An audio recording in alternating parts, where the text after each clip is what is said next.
investment problem that's going to be discussed today, how far is Slovenia ready to go? And what do we need it for?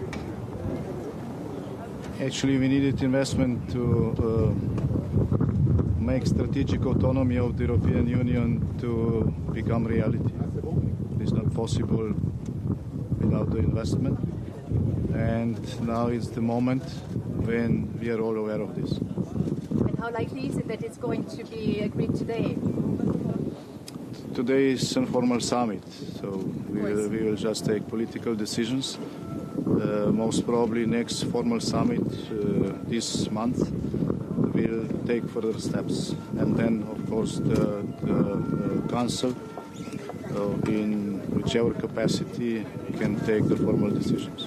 So after the Corona Fund, the Rescue Fund, there's more mutual debts going to come to the European taxpayers? Yes, but these are new circumstances. There's also a possibility to transfer some funds we reserved for the RRF to this new situation. So it's obvious that some priorities have shifted, and we have to react according to those priorities. Why couldn't you agree on a quick accession of Ukraine to the EU? Because some of our colleagues debated on large procedures. As there is no war in Ukraine, as there is, golden era of the European Union when 10 new countries entered, Slovenia included. But this is new world. So during last 2 weeks and something, world has changed, and we have changed also, but not enough. What message does this send to Ukraine? Well, there are two things. Supporting Ukraine, helping them, helping their refugees, providing humanitarian, technical, also military aid. We are very united on this. So, and we will increase our efforts. Speaking about the political decision to invite the European Union not only to European path, their European country, every path in Ukraine is European path if we walk it. So we are speaking about invitation into European integration, European Union family, not only European family. There are clear distinctions between those terms. We debated some of them, we overcome some misunderstandings, but still it's a huge difference between the large majority. Slovenia is part of it. Advocated strong political message, something we did for Western Balkans in Thessaloniki 2003, that EU membership is granted, not tomorrow, of course. Tomorrow just they became candidate. Then we help them to walk this path as fast as possible and to conclude this walk as fast as possible. So this is what we have to. This is what we wanted to be the message.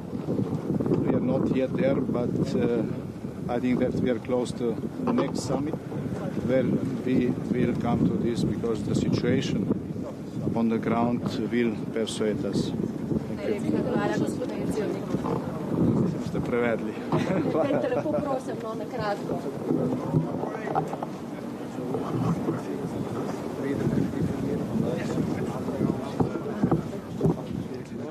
De Europese leiders maken zich klaar om toch snel nog met nieuwe sancties te komen als het nodig is. Welke sancties kunnen dat zijn? Wel, dat zou over uitbreidingen gaan van de huidige sancties. Hè. Er zijn een aantal sectoren die vandaag geviseerd zijn. Dat zou breder kunnen gaan. Men zou ook de financiële sancties breder kunnen definiëren. Vandaag zijn een aantal Russische banken die afgesloten zijn van het SWIFT-systeem. Men zou daar banken kunnen aan toevoegen. Of men zou de lijst van het aantal oligarchen kunnen verlengen. Dreigen we daar niet op eigen voeten schieten? Energieleveringen en zo? Wel, energieleveringen ligt vandaag niet op de tafel. We hebben wel een plan om in de komende maanden onze afhankelijkheid van Rusland op een zeer drastische manier te gaan afbouwen. Maar vandaag zie je wel dat die maatregelen echt wel pijn doen bij Rusland. En dan moet je misschien een beetje strategisch geduld hebben. Een paar weken geduld hebben om die sancties echt haar effect te laten hebben bij Rusland. En op een bepaald moment zal dat Rusland verzwakken. En het is moeilijk om oorlog te voeren als de economie ondertussen aan het wegkwijnen is. Tegen 2027 afgeraken van Russische fossiele brandstoffen, dat is nu de deadline, lukt dat? Ja, de commissie heeft een gans plan uitgewerkt om dat te doen. Om tegen deze winter al, dus de volgende winter, met 2/3 een vermindering te doen. Ten opzichte van Russische fossiele brandstoffen. En tegen 27 volledig uit te schakelen. Ja, ik denk dat we ons klaarmaken om ons eigenlijk volledig los te maken van Rusland. En dat is strategisch de juiste keuze. De toetreding van Oekraïne tot de Europese Unie volgt geen snelprocedure, begrijp ik, maar er wordt wel een verdieping, een nauwere aanhaling gehaald met de Oekraïne. Ja. Je gaat nauwer met elkaar samenwerken. Op welke manier gebeurt dat dan? Well, kijk, het is belangrijk dat het toetredingsproces, dat is een proces dat veel hervormingen vraagt. En het is logisch dat we daar alle stappen doorlopen. Anders krijg je landen die lid worden van de Europese Unie, die daar eigenlijk niet klaar voor zijn. Anderzijds, ja, het zou een grote fout zijn om landen als Oekraïne die zich zwaar bedreigd voelen, om die eigenlijk de deur op de neus te slaan. En je moet op een doorgedreven manier met hen samenwerken. Bijvoorbeeld, hopelijk als de oorlog snel stopt op het gebied van de wederopbouw van dat land, daar kunnen wij als Europeanen natuurlijk een belangrijke rol in spelen. Op welke manier kan er nog samengewerkt worden? Well, je zou manieren kunnen vinden waar op bepaalde onderwerpen men hen uitnodigt op de Europese toppen, zonder dat ze mee beslissen, maar wel om deel te kunnen uitmaken van de discussie. Dus de commissie is daar creatieve manieren aan het uitwerken, maar om lid te worden moet je het proces respecteren. Iemand kan pas lid worden als die helemaal klaar is en als hij zich volledig kan integreren in de Europese Unie. Maar daarnaast kan je wel al een duidelijk signaal geven dat ze deel zijn van de familie. De plannen van de commissie om iets te doen aan de bevriezing van de gasprijzen, gaat dat nog op tijd komen of gaat de crisis er nog voorbij zijn en komen die maatregelen eraan? Wel, ik stel vast dat als ik gisteren naar hier kwam en zei de commissie moet tussenkomen in de gasprijzen en moet daar een prijsplafond opleggen, dat daar veel vragen over waren. Tijdens de discussie in de Raad heb ik gezien dat de meeste landen het daar eigenlijk mee eens waren. En dus de commissie zal in de komende 2 weken voorstellen uitwerken om tussen te komen in die markten. Als de markt irrationeel is, ja, dan is het onzinnig dat wij massieve bedragen aan het uitgeven zijn die eigenlijk... Wanneer gaat dat kunnen? Want de crisis is nu, als die maatregelen zijn, is het misschien voor. Ja, maar als je zoiets kan je op korte termijn uitwerken. En zorgt ervoor dat wij niet steeds opnieuw met bijzonder dure maatregelen moeten komen, waar we uitgaven doen die eigenlijk recht in de zakken van Rusland terechtkomen. CD&V-voorzitter Koens vraagt om nu al maatregelen te nemen rond de hoge brandstoffen. Diesel is op het hoogste punt ooit. Kunt u vandaag al of dit weekend al zeggen de accijnzen gaan omlaag? We zullen dat in de komende dagen bepalen. Prijzen zijn overal in Europa zeer hoog. Ik ben zeker bereid om maatregelen te nemen. Maar fundamenteel moeten we iets doen om die totaal op hol geslagen energiemarkten, om dat aan te pakken. Want anders blijven wij gewoon geld uitgeven, maar pakken we het fundamentele probleem niet aan. Het gaat over energieonafhankelijkheid, meer investeringen in defensie. Macron pleit voor een apart fonds, daarvoor een nieuw fonds om dat te betalen. Bent u daar voorstander van? Ja, ik ben er zeker voorstander van. Bijkomende middelen naar onze veiligheid, dat kan wel enkel gebeuren als er ook meer integratie is, meer economische return is en meer return voor onze maatschappij, bijvoorbeeld op het gebied van cyberveiligheid. Oké, mannen, nu zijn het echt aan het overdreven. Mi smo prepričani, da bo do močnejše zaveze prišlo slej ko prej in obžalujemo, da do tega ni prišlo že to noč, čeprav smo bili blizu. Bo pa situacija na ozemlju Ukrajine, vse to, kar se bo dogajalo v prihodnjih tednih, nažalost moram reči, močno prispevala k temu, da tisti, ki zdaj govorijo o dolgih procedurah, se bodo zavedali, kako pomembna je ta mehka moč Evropske unije, ki na koncu odloči. Če bi gospod Putin v zadnjih 20 letih in več, odkar je bil predsednik Rusije ali predsednik vlade, naredil več za to, da bi bila Rusija bolj privlačna, bi mogoče Ukrajinci se hoteli priložiti Rusiji, tako pa še vedno želijo v Evropsko unijo. In da se to ustavlja s tanki v 21. stoletju, je popolnoma zavrženo. A se vam zdi, da bi mogoče ta neodločitev oziroma zavračanje hitrih postopkov za Ukrajino vplivala na potek vojne? Vse, kar daje Ukrajincem močnejše upanje, da zdržijo, da se borijo, seveda vpliva na potek vojne, ker ta vojna se bo ustavila takrat, ko bo Ukrajina dovolj močna, da ustavijo ruske sile, ki prodirajo. Šele takrat bo prišlo do ustavitve ognja in do resnih pogajanj in do neke rešitve, ki bo mogoče dober kompromis ali pa sprejemljiv kompromis za vse. Do takrat pa ne. Zdaj, če ste poslušali izjave ruskega znanega ministra včeraj v Antaliji, Rusija uradno zanika, da bi sploh napadla Ukrajino. Dokler je nekdo na takem stališču, ni možno pričakovati resnih pogajanj, niti premikov v smeri miru. Tako da smo še daleč od tega in do resnih pogajanj bo prišlo takrat, ko bo Ukrajina lahko zaustavila prodiranje ruskih enot, ko bo lahko bolj poskrbela za obrambo svojega zračnega prostora, ne ruskega. Govorimo o nebu nad Ukrajino. Rusija nima nobenih pristojnosti, da odloča o tem. Šele takrat bodo lahko diplomati dobili pravo besedo. To, kar je zdaj, je zgolj zavajanje strani Ruske federacije, tako da pač pridobiva čas, da bi njihove enote dosegle določene taktične vojaške cilje. Premijer, ste govorili o območju prepovedi preletov in vi se zavzemate za to, a je podpora poleg vas, a se še kdo zavzema za to? Zdaj Evropska unija ni tista, ki lahko tukaj karkoli naredi, to so razprave v okviru NATO in tukaj je tudi veliko nerazumevanja. Zdaj, ne bo nad neko državo se lahko zapre na različne načine, lahko tako, da nekdo naredi to od zunaj, lahko tako, da nekdo to naredi z letali, prestrežniki, lahko pa tako, da seveda tisti, ki je suveren nad tem prostorom, dobi sredstva, s katerimi zagotovi učinkovito protizračno obrambo. Ukrajinci nekaj tega imajo, pomoč dobivajo, je pa seveda tudi, ko gre za samo obliko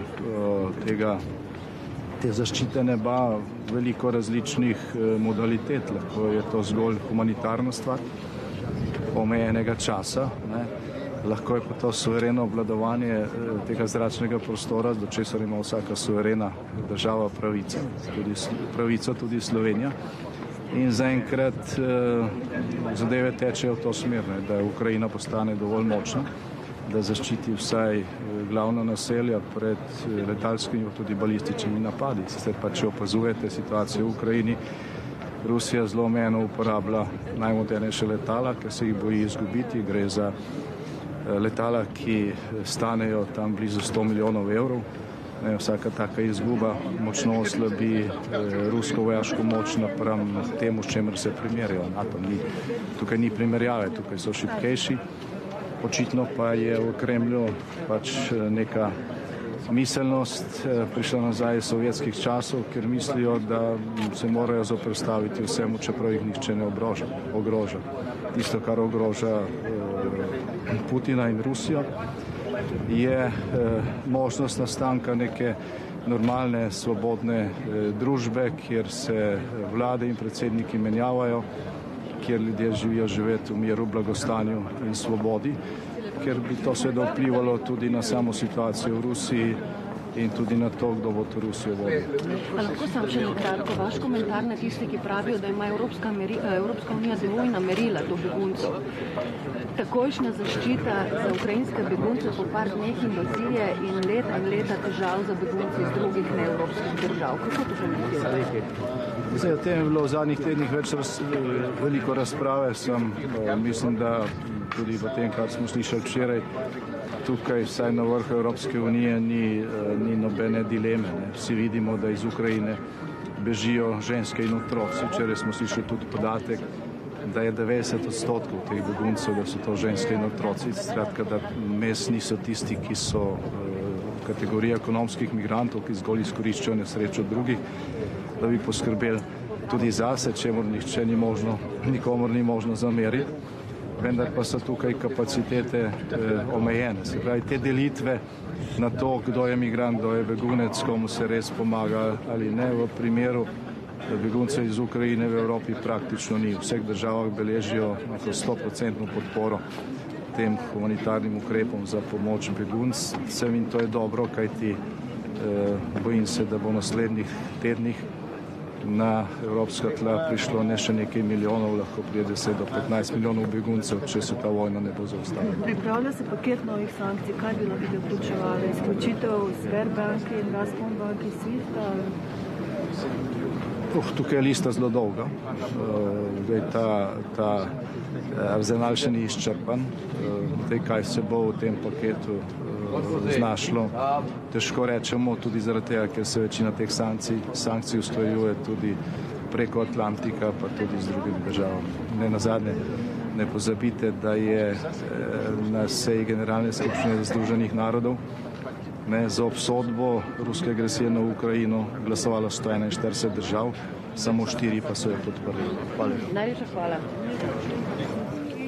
For defense purposes. I mean, that's not on the table now. That's not what we are discussing today or yesterday. No, we are discussing the urgency to spend more on defense, to cooperate better on defense. But this is not about taking any decisions. And of course, these type of expenditures are primarily, of course, to be done in the national budgets. Thank you. What's your message to the ne réagissent pas assez vite. Je pense qu'on a été très rapide de prendre des sanctions, par exemple, les sanctions qui ont vraiment un effet. Je suis convaincu que l'impact sur l'économie russe est tellement grand qu'à un moment donné, ça aura un impact sur leur capacité d'opérer d'un point de vue militaire. On a fait beaucoup d'efforts avec des livraisons d'armement quand même. Et troisième perspective, c'est oui, on ouvre quand même la porte pour l'Ukraine d'avoir un rapprochement rapide par rapport à l'Union européenne. Mais pourquoi vous n'avez pas pu procéder tous sur un rapprochement? Mais le processus d'adhésion est un processus qui existe où il faut respecter toutes les étapes. Je pense que si on ne le fait pas, on ferait une faute grave. Mais à côté de ce processus qui est un processus administratif technocrate, il y a un processus politique. Et ça, on doit être très clair. On ne peut pas tout simplement fermer la porte à ceux qui aujourd'hui regardent l'Europe et disent c'est ça, c'est un endroit avec la prospérité, de la stabilité, de la paix. Il faut leur tirer dans notre sens, dans notre opération politique, mais devenir membre, ça prend du temps et ça demande beaucoup de réformes. Monsieur Lecro, aujourd'hui on parle aussi d'un programme peut-être d'investissement pour la défense et pour l'énergie.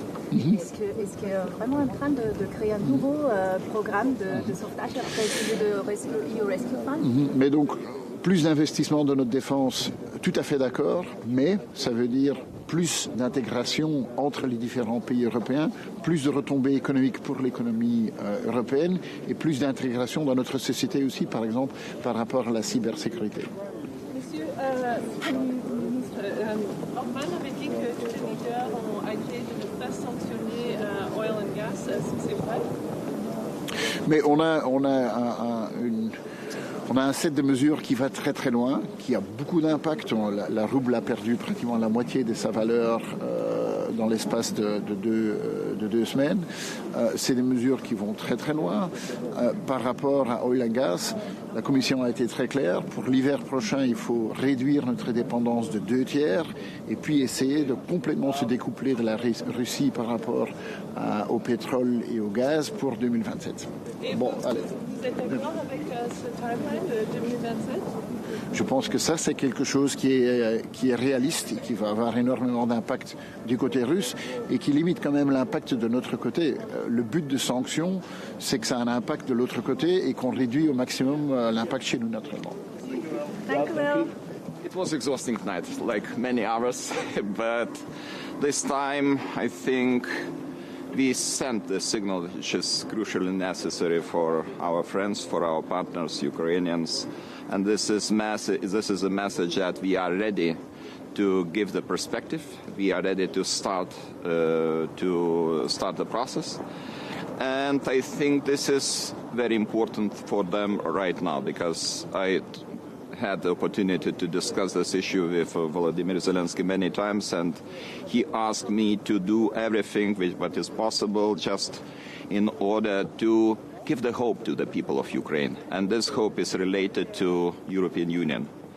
They are fighting for their freedom, but for them it's important to know that they are fighting also for the future in the Europe. And we did it. Of course, the wording could be stronger, but you know. The policies is a matter of compromise, and we reached this compromise yesterday. How frustrated are you that you couldn't agree on an oil ban? Okay, I understand very well that the situation in different countries of European Union is different, and my country, by the way, is rather resilient to the energy resources, import of energy resources from Russia. But this was because we didn't have any illusions related to Russia. We just made our homework in last decade, established LNG terminal, also we did a lot in order to create infrastructure for the pipelines, gas pipelines, and we also are not dependent on crude oil from Russia. But electricity network is still related. This is so-called BREL system of former Soviet Union, and this is a priority number one, just to disconnect from the system until 2025, but having in mind what is happening, what is around us, probably we have to speed up this process, and probably we will complete it even before 25. But some other countries still have quite heavy reliance on especially natural gas, and this was a solution which is adequate to today's situation. On membership, what would we have wished for? Would you mind explaining that?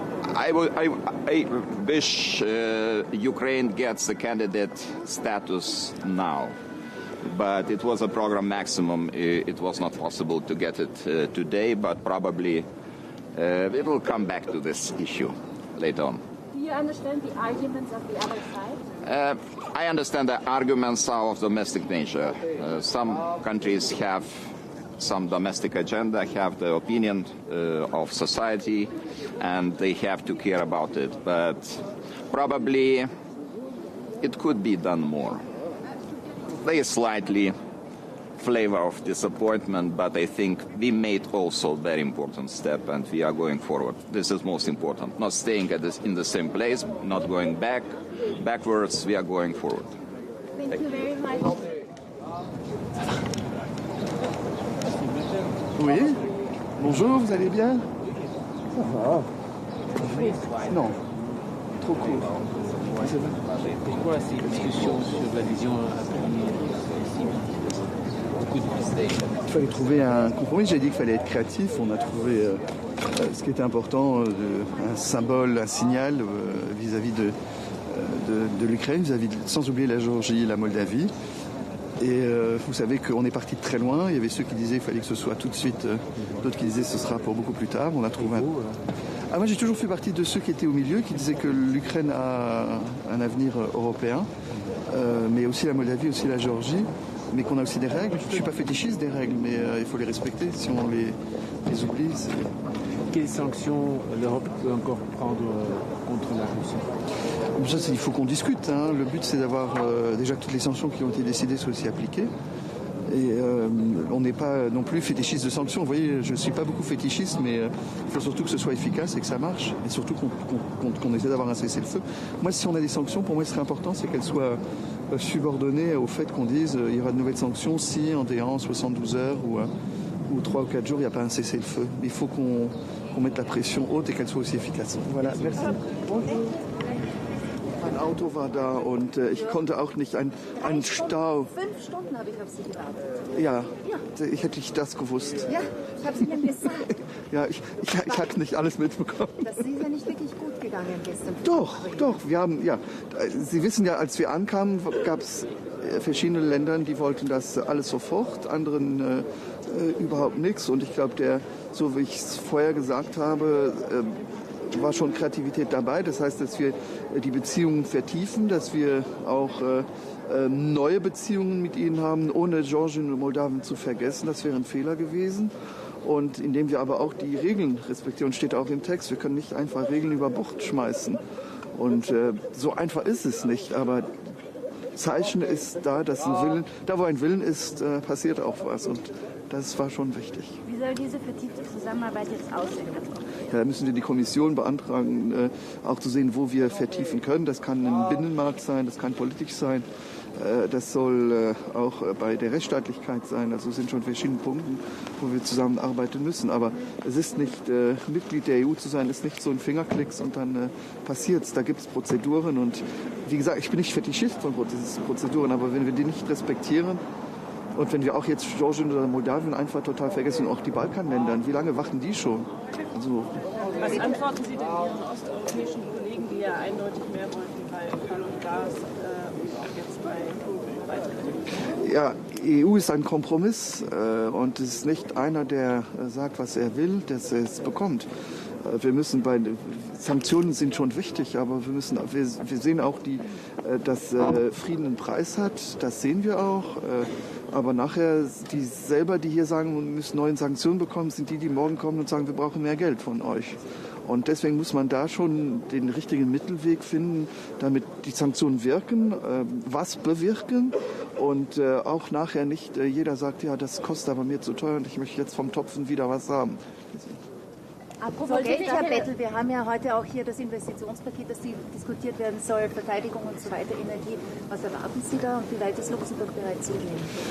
Das sind jetzt 3 Fragen, die Sie gestellt haben. Ne? Sie haben Energie, Sie haben Verteidigung, Sie haben die Wirtschaftsentwicklung. Also Verteidigung müssen wir doch aufhören. Ich weiß nicht mehr, ob es noch mit der Frau Ashton sogar war oder mit der Frau Mogherini, aber wir haben schon seit Jahren gesagt, dass wir viel zu viel verschiedene Sachen bestellen und dass wir gemeinsam bestellen sollen, gemeinsames Material. Und ich kann mich noch erinnern an ein Bild, wo drauf stand, Amerika kauft so viel und wir kaufen so viel und wir geben so viel aus. Ich glaube, wir geben ja mehr aus, sogar als Russland, europäisch gesehen. Als Europäische Union geben wir mehr Geld aus für Militärausgaben wie Russland, aber wir kaufen so viel Verschiedenes, dass wir zu viel Geld ausgeben.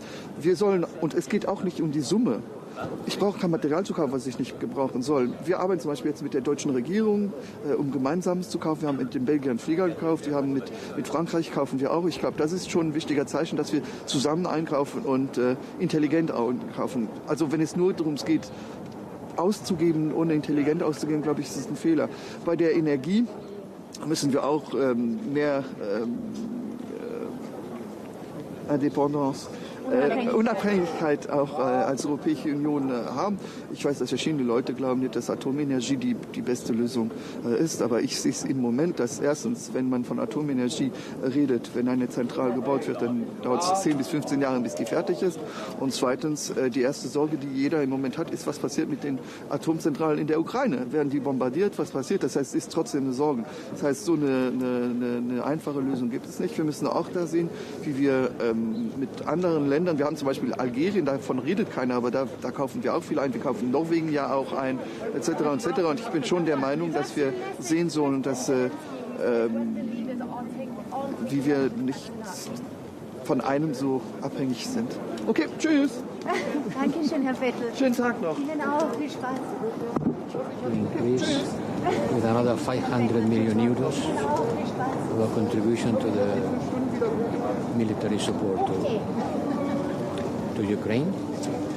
Yesterday I proposed that, the leaders, and the European Peace Facility will double its support to move 500. Was it hard to convince member states to support this expansion of the peace facility? No, not at all. Everybody was completely aware that we have to increase our military support to Ukraine, to continue putting pressure on Russia, and to increase military support to Ukraine. So 500 million euros more. Do you think that further sanctions are you considering? We are going to continue looking for. That's it. Through the peace facility. Yes. Can you confirm that? And when will the Ukrainians get their money? Well, the council has to agree this morning. But yes, they made the proposal of to double our contribution with 500 million more on military warfare for the Ukrainian armed forces, and to continue thinking on more sanctions to the oligarchs and to the Russian economy. To support Ukraine military with 500 million more, and to continue putting pressure on Russia. That is what we are going to do, and I'm sure that the leaders will approve it this morning. And it's going to be immediately. Now it flows quickly. How difficult is it to unite Europe in these days? On that issue, not at all.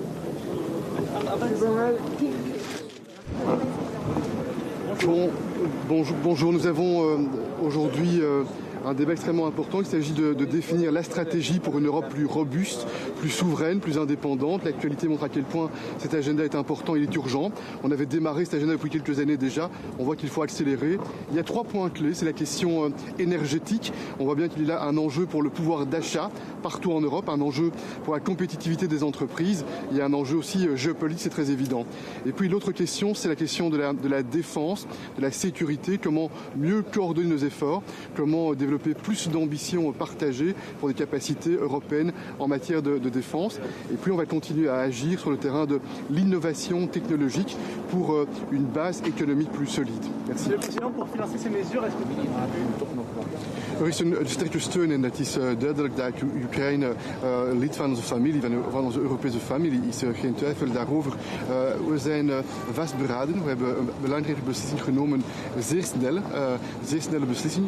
Bijvoorbeeld meer financiële steun voor Oekraïne. Een andere belangrijke beslissing is in verband met onze diplomatieke engagement om zeker te zijn dat meer en meer landen overal in de wereld onze positie steunen. Maar natuurlijk, er is een proces, het toetredingsproces. Dat betekent dat dit proces is gestart.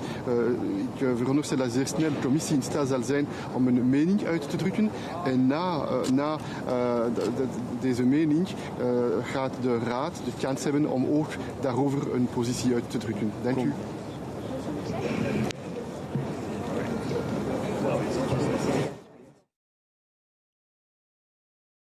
Que l'on connaît, un soutien financier qui est massif, un soutien matériel. En quelques jours, l'Europe a décidé de faire un changement de cap en livrant des moyens militaires. On a décidé cette nuit de renforcer la facilité paix qui permet de venir en appui à travers du matériel très rapidement opérationnel. Il y a bien sûr un soutien humanitaire. Nous sommes horrifiés par les actes qui sont commis par l'armée russe contre des civils et ça ne pourra pas être impuni. Nous avons aussi pris des engagements sur ce sujet-là. Et sur le plan européen, il faut bien entendre le message. Le message est un soutien à l'Ukraine qui est membre de la famille européenne. C'est un soutien au choix de l'Ukraine. L'Ukraine a choisi d'introduire une candidature. Alors bien sûr, la Commission européenne devra remettre un avis sur le sujet et très rapidement, le Conseil en quelques jours a décidé de mandater la Commission pour qu'un avis puisse être rendu.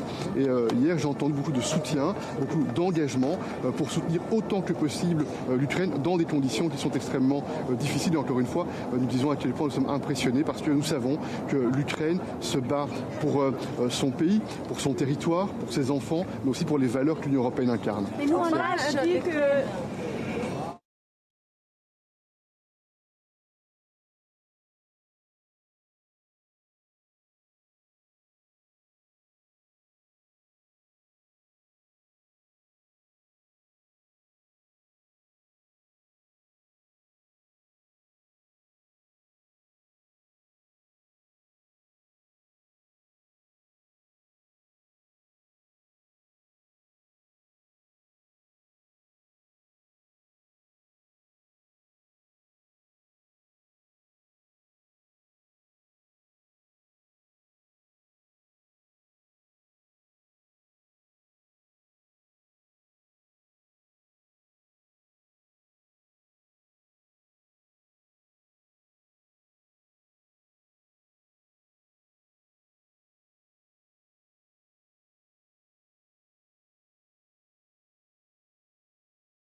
No, I'm sorry.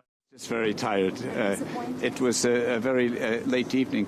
But the good news is that what we have also, you can read what we decided. But we gave, I think, a very clear signal to Ukraine of all of the support, and also that the way is open for them to move towards Europe. And I think this is the important thing. Would you have wished for more? I think what's important is that all of us are completely united. There was no debate whether we would want to support Ukraine or not support Ukraine. Everyone is on, shall we say, the same page that we want to support Ukraine, and it was a very difficult discussion because the circumstances are so difficult. We're actually thinking, what else can we do? And the end result is, of course, quite clear that the door is open for Ukraine. Are you afraid that this could send the wrong message maybe to Russia? This could be seen as a provocation? I think that we have to understand in the West that there's no such thing as a provocation against Putin. Putin has his plan of aggression. We don't know what the full plan is, but he is in the process of trying to eliminate Ukraine. So I don't believe that there's much that we do or do not do that would provoke or not provoke. This is the story of Putin, but it does not bear out the truth. The truth is he is waging an unprovoked war against Ukraine, and we as democracies are standing with Ukraine and assisting them in many, many ways, every way that we can. Are you disappointed about Germany and other countries that they couldn't agree on an oil ban? What is very clear is that the sanctions, we have moved extremely quickly in the past 2 weeks, all the time increasing sanctions. So I think that all options are still on the table. We will see how things develop, but there's no, I don't think it's a question of any kind of disappointment.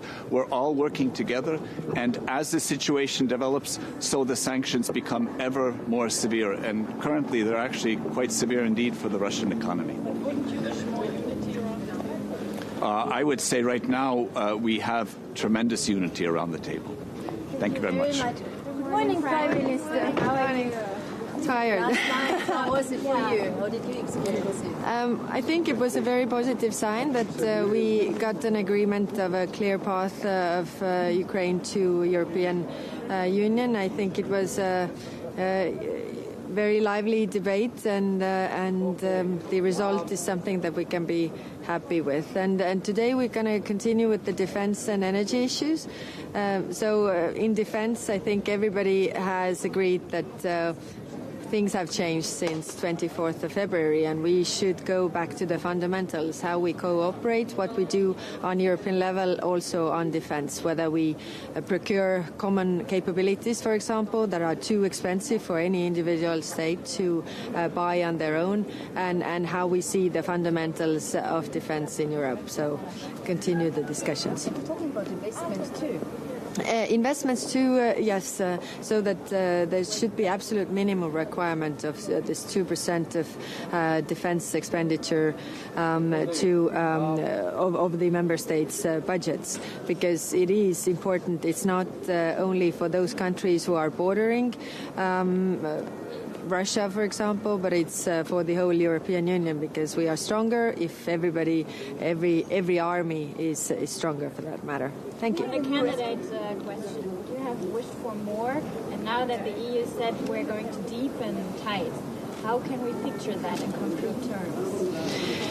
Of course, in concrete terms, it's very technical. What it means that there's, all the technicalities that have to be done, and the legal issues that have to be followed. But clearly, Commission got assignment to go on with the process, which is very important. So I'm happy with the result. I think it's a green light for Ukraine, and certainly we have to give Ukraine hope at this very dark times. But they call for a fast-track membership. This is not a fast-track membership now. It is a clear track for membership still. They are not ready to do it fast track when the war is going on and the people are not dealing with those issues.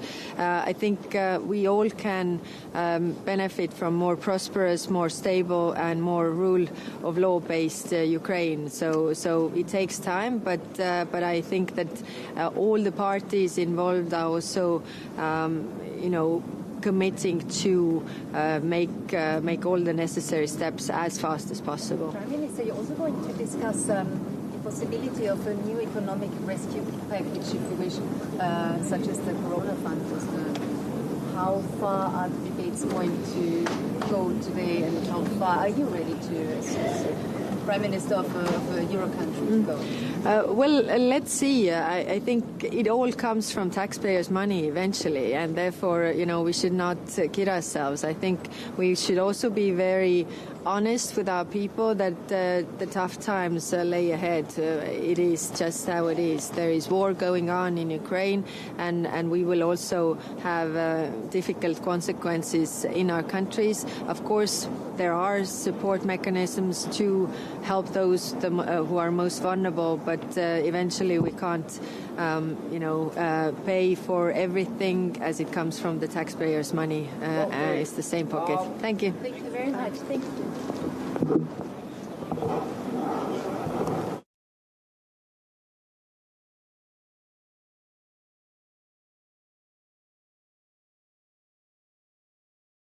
Energia-asioilla meillä jäi tämä kokonaisuus eilen vielä kesken. Myöhään yöllä kokoustettiin, käsittelimme erityisesti Ukrainan tilannetta ja yhteistä julkilausumaa tältä osin. Ja tänään sitten jatkamme energiakysymyksistä ja taloudellisista kysymyksistä, ja nämähän tietenkin kytkeytyvät toisiinsa monella tavalla. Millainen tämä Ukrainan julkilausuma nyt on Suomen näkökulmasta? Voiko tähän olla tyytyväinen ja millaista keskustelua käytiin eilen illalla ja yöllä tästä? Mielestäni tämä on tasapainoinen kokonaisuus. Siinä samanaikaisesti annetaan toivonviesti Ukrainalle siitä, että heillä on tulevaisuus osana Eurooppaa. He tietenkin ovat jo tällä hetkellä osana Eurooppaa, mutta entistä tiiviimmässä yhteistyössä meidän muiden kanssa. Eli on toivonviesti näkymä eteenpäin ja samanaikaisesti kuitenkin realismia siinä, että mikä tämä polku sitten esimerkiksi EU-jäsenyyteen voi olla. Ukraina on toivonut nopeaa jäsenyyttä ja toivonut lentokieltoaluetta. Onko tässä vaarana, että siellä tulee kova pettymys näihin lännen toimiin? No tietenkin tämä lentokieltoalue on NATO-kysymys ja NATO on ilmoittanut, että se ei tällaista aio tehdä sen vuoksi, että se johtaisi osapuoleksi sotaan joutumisen ja sitten me olisimme paljon isommassa sodassa kuin mitä tällä hetkellä olemme. Eli tämä asia ei ollut meidän pöydällämme, se on NATO-kysymys. Prime Minister, why was it so hard yesterday to come up with a common language on the path for Ukraine to enter the EU? Well, I think the outcome is quite stable. It shows a clear path to Ukraine towards EU membership. It gives hope, but still it's realistic about the path, what that could be to become a member. Of course, you have to fulfill all the criteria of EU membership. So the path should be exactly like for other countries, or do you see a little bit of a different procedure for Ukraine, given the special situation? Well, there isn't any faster path. There are many other countries as well that has the aspiration to become an EU member, and we have to send a clear signal that there is a path and that you are welcome, but there's also a criteria that you have to fulfill. So give hope, but also be realistic. I think it's quite stable the outcome that we made. What's your message to President Zelensky? Sorry. The West is not reacting fast enough. Well, of course, I understand the situation in Ukraine. It's very severe, and we are all with them in this heartbreaking war that's happening in Ukraine. And of course, I also understand all the hopes that Ukraine has for Western countries, for EU to support them, and we are doing everything that we can, putting financial sanctions that are very hard to Russia, of course giving aid, help, also military help to Ukraine, helping them to fight Russians, but of course it's the question, is it enough? We are all very worried, and it was very heartbreaking to also see the news about the bombings concerning the hospital with mother and children. So you think the EU is not doing enough? We are doing a lot, and we are making even harder sanctions as we speak. But of course, we also want to make sure that the situation don't escalate any further, that we don't end up in World War III. Vielä kysymys päivän energiakeskustelusta on painettu nyt sille, että energian hintaa säänneltäisiin. Onko Suomi valmis tähän ja miten konkreettisia päätelmiä odotatte tämän suhteen? Energiahintakysymys on tietenkin äärettömän tärkeä, eli kun me keskustelemme energiasta, niin me keskustelemme energian saatavuudesta, tuotannosta, verkoista, millä tavalla energiaa Euroopassa voidaan siirtää. Puhumme isoista investoinneista, mutta samanaikaisesti tietenkin käymme tätä hintakeskustelua, koska tämä näkyy tällä hetkellä kuluttajilla, yrityksissä, mutta myöhemmin esimerkiksi maataloustuotannossa, huoltovarmuudessa, ruoan saatavuudessa. Kaikki tämä tulee näkymään, tämä energiahinta yhteiskunnassamme hyvin laajalla tavalla. Ja sen vuoksi tämä hintakysymys on tärkeä. Me jatkamme tänään tästä keskustelua, mitkä voisivat olla ne yhteiset askelmerkit eteenpäin. Suomi on korostanut sellaisia välineitä, jotka auttavat jäsenmaita itseään tekemään näitä investointeja, tätä siirtymää, ja suhtaudumme sitten paljon varovaisemmin tällaisiin yhteisiin avauksiin energian osalta. Entä Suomen talous? Suomen pankin ennustaa, että meidän talouskasvu voi hidastua merkittävästi. Näettekö, että Suomi on nyt vaarassa niin taloudensa suhteen? Mitä arvioitte tilannetta? No, näkisin kyllä, että koko Eurooppa on myös talouden suhteen vaikeassa tilanteessa. Eivät nämä sanktiot ole helppoja myöskään Euroopalle, mutta se on se hinta, minkä me olemme valmiita maksamaan siitä, että me pyrimme lopettamaan tämän sodan. Me haluamme tukea Ukrainaa, antaa heille neuvotteluvaltteja pöytään Venäjän kanssa niin, että sota voi loppua. Tämä on se hinta, minkä me olemme valmiita maksamaan, mutta ei tämä ole halpaa myöskään Euroopalle. Ilmoitetaanko tänään uusista pakotteista? Me keskustelemme tietenkin myös pakotteista, seuraavista askeleista. Edellinen pakotepaketti on hyväksytty juuri tällä viikolla, ja kyllä me olemme valmiita ottamaan lisäpakotteita myös käyttöön, tätäkin keskustelua käydään. Eteneekö keskustelu siitä, miten jäsenmaita voisi kompensoida esimerkiksi vastasanktioista? Tätä keskustelua varsinaisesti kompensaatiosta ei vielä käydä. Nyt me käymme keskustelua siitä, että millä tavalla esimerkiksi tämä energiaomavaraisuus voidaan toteuttaa, mitkä ovat ne välineet investointien vauhdittamiseen. What other sanctions would you like to see? Is it time for an oil embargo? Sorry, I didn't hear. What other sanctions would you like to see? Is it time for an oil embargo at this point? I think we have to get rid of Russian fossil fuels as soon as possible. It's very difficult situation that in one hand we have these financial sanctions that are very hard, but in the other hand we are supporting and actually financing Russia's war to purchasing oil, gas and other fossil fuels from Russia. So the situation isn't a very good one, and we have to get rid of the fossil fuels coming from Russia as soon as possible. Well, the Commission laid out this timeline for 2027. Is that too far away? I think that we have to also look up the timetable. I think the only right answer is soon as possible. Thank you. Yeah, thank you so much. Kiitos.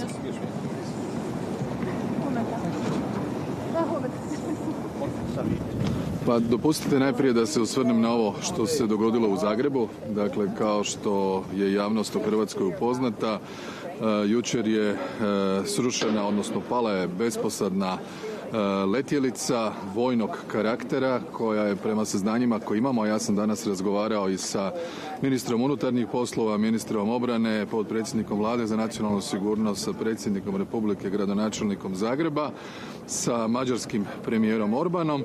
Prema onome što sada imamo kao informaciju, dakle riječ je o letjelici ruske proizvodnje, ne znam u ovom trenutku točno da li je ona bila u posjedu ruske ili ukrajinske vojske, da je došla u Hrvatsku iz pravca Mađarske, a prema riječima premijera Orbana u Mađarsku je došla iz pravca Rumunjske. Zašto se to dogodilo? Da li je neka pogreška, da li je izgubljena kontrola? To u ovom trenutku ne možemo sa sigurnošću tvrditi. Ono što znamo da je letjela nekoliko minuta iznad Hrvatske i da je potom se srušila, dakle, u Zagrebu. Ono što je dobro da nema ozlijeđenih u ovoj situaciji, da je pala na dio koji nije bila niti kuća niti zgrada, i u ovom trenutku sve službe provode odgovarajuće postupke izvida i utvrđivanja konkretnih činjenica. Kontaktirali smo jasno i ukrajinsku stranu da vidimo da li oni imaju podatke o tome kako je eventualno ova letjelica došla čak do Zagreba. U svakom slučaju svi će maksimalno u učiniti napore da se što prije utvrde razlozi uopće dolaska, onda i rušenja ove letjelice nad Zagrebom. Što se tiče samita i poruke Ukrajini? Što se tiče samita, dakle imali smo vrlo kvalitetnu raspravu jučer, prvo o obrambenoj dimenziji suradnje na razini Europske unije, dakle jačanja obrambenih sposobnosti. Povrh toga razgovarali smo i o drugim temama, a to je energetska sigurnost, kako napraviti i diversificirati pravce opskrbe osobito plinom, kako limitirati ove rastuće cijene energenata, tu mislim i na naftu i na plin, a onda posljedično i na struju, i tu smo dali zadatak komisiji da napravi jednu inicijativu europskog i globalnog karaktera.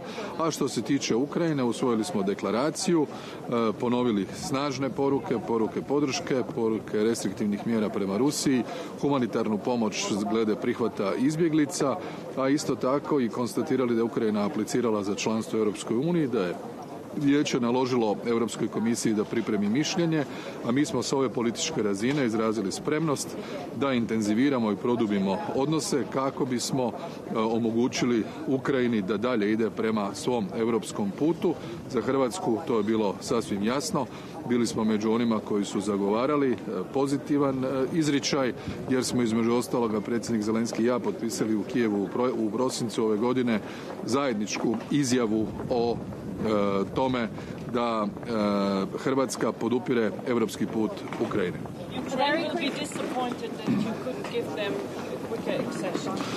I just explained to your Croatian colleague, I think we had a very good debate. First of all, the declaration on Ukraine is really full of content and full of positive message. One, solidarity, support, condemnation of Russia's aggression, restrictive measures, openness and solidarity in terms of receiving refugees and displaced persons from Ukraine, noting very clearly that Ukraine, in accordance with the association agreement, its European aspirations, its European choice, has presented a formal application for membership, President Zelensky to President Macron, that the Council has acted really swiftly and literally in a matter of a few days has immediately asked the European Commission, according to the treaty provisions, to prepare an opinion on this application. And yesterday we have stated from the highest political level at this informal council that we are ready to intensify and deepen our cooperation in order to pursue Ukrainians' efforts towards the European Union. I think this is the maximum what we can do today, because the procedure, and I come from Croatia as the latest member of the European Union, I spent more than 2 decades working on our accession. I know how this is complex. Bear in mind that the only ever accession that happened overnight was when Germany was being reunified, when Helmut Kohl said, we will reunify, you will accept the Eastern Germany into the Union, and I will take care of the costs. It has never happened afterwards. All of us who joined, whether it's 95 accession, whether it's 2004, 2007, 2013, we worked hard for many years, fulfilling a lot of criteria, adapting to the acquis. It's a political message which we sent to Ukraine last night, that we are here, we are standing by, we want to support them, and that we shall do maximum that all of these processes go as fast as possible as they can. Thank you very much. Hello again. Thank you so much for yes, no problem, no problem. They're discussing also economic measures in order to, such as the corona, EU rescue packages. This is going to be the debate now. Now it's the economic part of it. I think we did a great job in the midst of the COVID crisis by creating the instrument EU Next Generation. This has really provided an immense tool and leverage for all of the national governments to speed up the economic recovery. So not only the multi-annual financial framework, i.e. the budget, but also the new instrument. I know from Croatia's point of view, this new capacity of investment power that we have enabled us already to go from 8% of GDP drop in 2020 to a rapid and agile growth of 10.4% in 2021. So I think that the European added value for all of our governments is extremely important in order to speed up the economic recovery. And in that respect, after defense, after energy, after Ukraine, I look forward for a very fruitful debate this morning. Let's do this again. I think we need to, because Europe has proven to be a problem solver. We have all become interventionist governments all the time, whether it's COVID, whether it's keeping the jobs, whether it's creating the jobs, whether it's preventing layoffs, whether it's preventing bankruptcies, whether it's paying salaries in the private sector, whether it's providing vaccine in the most short period that you can imagine, or now in capping and subsidizing our citizens, our household, our businesses when it comes to the energy prices, whether it's petrol, whether it's gas, whether it's electricity. In these extraordinary times, due to the external global activities, we need to do a joint effort at the European and national level to be the ones who will stand by our citizens and our businesses. So a new recovery fund, basically. We shall see. We will discuss now. Thank you. Vielen Dank. Auf Wiedersehen.